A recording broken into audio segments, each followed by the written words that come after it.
Welcome to the UN Brief. Today we interview Dante Licona, who is responsible for social media at the International Federation of the Red Cross in Geneva. See you. I haven't seen you in a while. And so today I would like to do this interview where we speak about, because I know you are in charge of the social media platforms and producing content and delivering. And of course, you have ways of measuring the impact. So I'd like to talk a little bit about that. So welcome to the UN Brief, Dante. It's a pleasure to have you here. We spoke about a year ago, I believe it was, maybe even more, right? I think it was during the start of the pandemic, where I was very intrigued about your work with social media platforms. You seem to have grasped quite well what works in order to reach the audiences that you have been looking for the International Red Cross. So tell us a little bit, in these last 2 years, how is it going? And indeed, it has been quite a ride for the last 2 years and a half.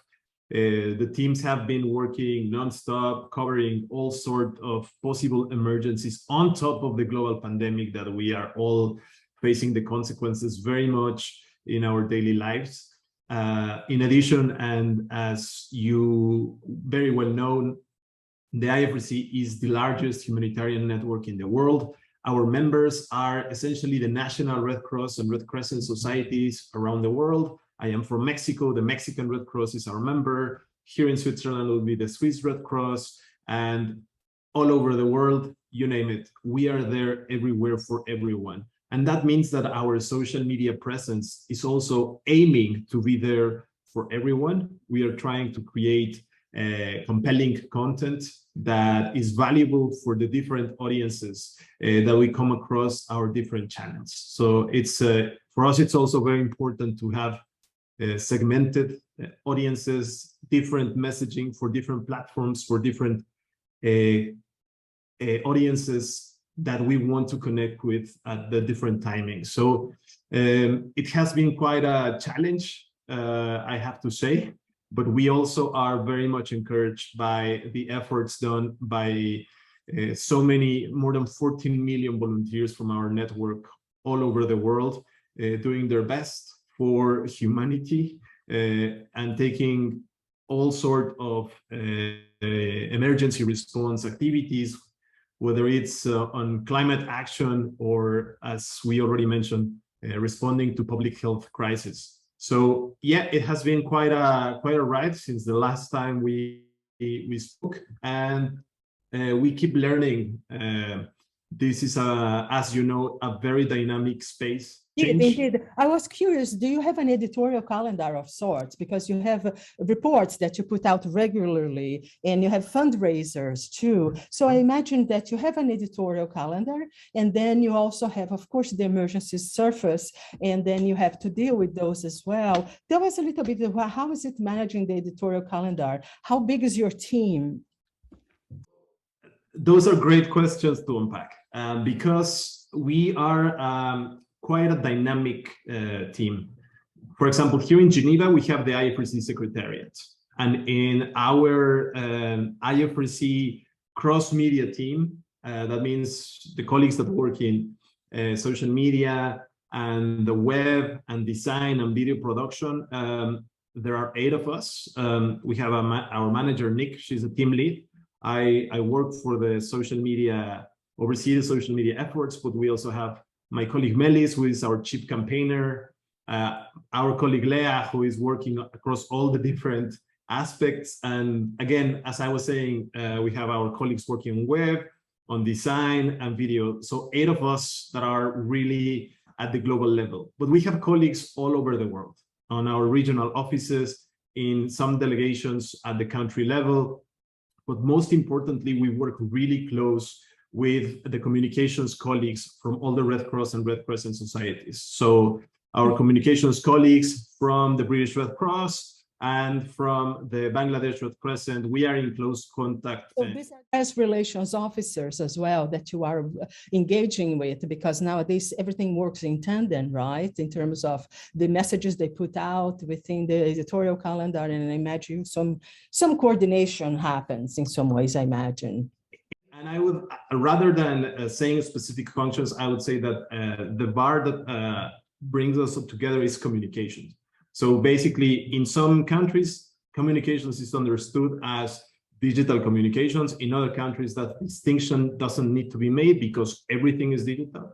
So it really comes up to the different realities and contexts that we face in across all our network. That said, and going to your specific point, we do have regular calls, global calls, so we are all in the same page. So we identify the editorial priorities, whether that is about an ongoing emergency appeal that we need to support for example, a regional focus, but actually cross-regional emergency, for example, the hunger crisis right now that it's touching very much several parts of Africa, but also across the MENA region. And so there are a number of emergencies that we really need to be coordinated, so we know how to tell the stories that matter to the people so they can support their local Red Cross, their national Red Cross, the international bodies, so we can actually deliver the humanitarian assistance that is required at this moment. So those are how all these different pieces come together. So it is really a global operation of sorts. Absolutely. You sort of managing in part from here, but of course in coordination with all this. So I imagine that this is an enormous amount of intelligence that you gather in terms of the response for these campaigns and so on and so forth. And how do you measure the impact? How do you use software? Do you have proprietary software in-house, or do you use services like, I think of Kantar or Cision? Do you use services like that that help you measure the impact of the communications campaigns? Let me be very specific here. For example, when we talk about campaigns, we are talking about coordinated global campaigns. So for example, World Red Cross Red Crescent Day is a very internal campaign, but it's global. And it's really important for all campaigners around the world to define exactly what is the KPI. What do you want to achieve on every activation? Biggest KPIs is always to get the highest number possible of participation from all over the world. So we have 192 members. We would love to have all of them on board across our campaigns. So we try to bring them on board on consultations. We have then discussions. We try to make it as easy as possible for them to join. But that is one of the main KPIs that we find, right? So for example, our chief campaigner, Melis, she is really a force that brings everybody together. She's really the best campaigner you can think of in your team. And essentially, she helps us understand where are we going. She gives the direction. And once we understood what are the priorities of the organization, for example, campaigns on climate, then we can really move forward, come together, understand what are the best possible activations, in which countries, with collaboration with which influencers. Then we can measure the results. Then we can see how many people actually participated, how many people got engaged. One of the main KPIs is for the policymakers to see in the Red Cross and Red Crescent network as the trusted partner for climate action. So we can come up with policy recommendations for government, for example, in their disaster law frameworks, but also in international discussions such as COP that will be happening later this year in Egypt. We want the world to understand why the Red Cross and the Red Crescent must be at the table, because our volunteers are literally in the forefront, in the front lines of the climate action, because of the intensity of how climate change is really hitting harder with all the disasters happening with much more frequency and intensity. We need to be able not only to anticipate and prepare better, but also being able to push for example, what we call nature-based solutions, which are essentially the options that communities can adopt within their own environment for climate action.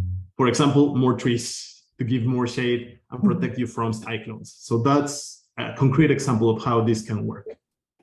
So how do you interrogate the data after the campaign is done, and how often do you do? Do you do it quarterly or fiscal quarter or monthly? So we have several tools at our disposal. One of them is Talk Walker. Talk Walker is basically one platform that gives us a glimpse of how often we are mentioned across media, social media channels, across discussions, what is the share of voice, how we are present on the digital world, essentially. So that's one of our tools that we use in order for us to understand that, right? So for example, how the messaging is being received, how is this first wave of activation after the launch, how many outlets were talking about it, in how many languages, our spokespersons, did they have a specific impact in some specific mentions, how many times they were mentioned, exactly. So basically the messages, how they surfaced, and where, in which context. With this platform, I imagine it's like amazing nowadays, because you have also all the social media outlets and people talking within the organization, outside of the organization, the journalists that are very active on social as well. So exactly, and because of that, a fascinating, intelligence gathering work after the campaigns are activated. And the important thing here again is to know exactly what you're looking for, right? So, for example, we know that our experts are, I don't know, fluent in, let's say, Arabic. Then we know how to look for the names of our expert in Arabic, in an Arabic dashboard, or the same with our Spanish speakers colleagues. So that's how we can really dig in and see exactly the mentions, the impact, what is this. So it's really a global effort. And in this specific effort, my colleague Lea is the one who deserves all the credit, because she actually comes up with regular reports, sometimes at the bi-weekly, sometimes at monthly frequency. It really depends on the different activations that we come up with. So as you can imagine, for a global organization, it really takes a global village for really making these efforts being understood, and so we can also share them with our top management, so they can see the impact of the investment on communication, so they can support our work, so they can champion what we have to offer as a collective communications shop.